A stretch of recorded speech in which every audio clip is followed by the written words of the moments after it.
এগুলো হচ্ছে গাজলডোবার মধ্যে আছে এই বোটগুলো। এই বোটগুলোতে চড়ে ফিশিং করে এখানকার লোকাল লোকগুলো। আর এগুলো এখানে এভাবে বাঁধা থাকে, যখন দরকার পড়ে তখন নিয়ে যায় মাছ ধরতে। আজকে আমি সকাল সকাল চলে আসলাম গাজলডোবাতে। আজকে ওয়েদারটা তো একদমই সানি ওয়েদার, খুব গরম পড়ে গেছে। এখন সকাল 7টা বাজে, কিন্তু রৌদ্র একদম হাই লেভেলের, টেম্পারেচার অনেক বেশি। কিন্তু দেখতেও খুব সুন্দর লাগতেছে আজকে।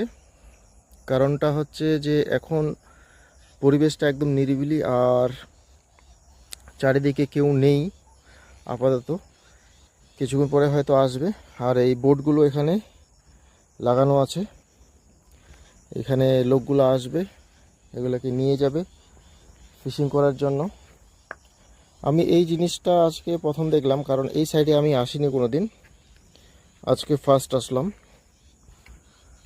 আজকে দেখে খুবই ভালো লাগলো। এটা একটা ঘাটের মতো তৈরি করে রেখেছে, এখান থেকে হয়তো বোটগুলোকে লঞ্চ করে ফিশিং করার জন্য। আর এখানে ছোট্ট নদী আছে, এই যে ছোট্ট নদীটা, এটা অ্যাকচুয়ালি এদের রাস্তার মতো ইউজ করে এগুলা। তো আজকে আসে খুবই ভালো লাগলো।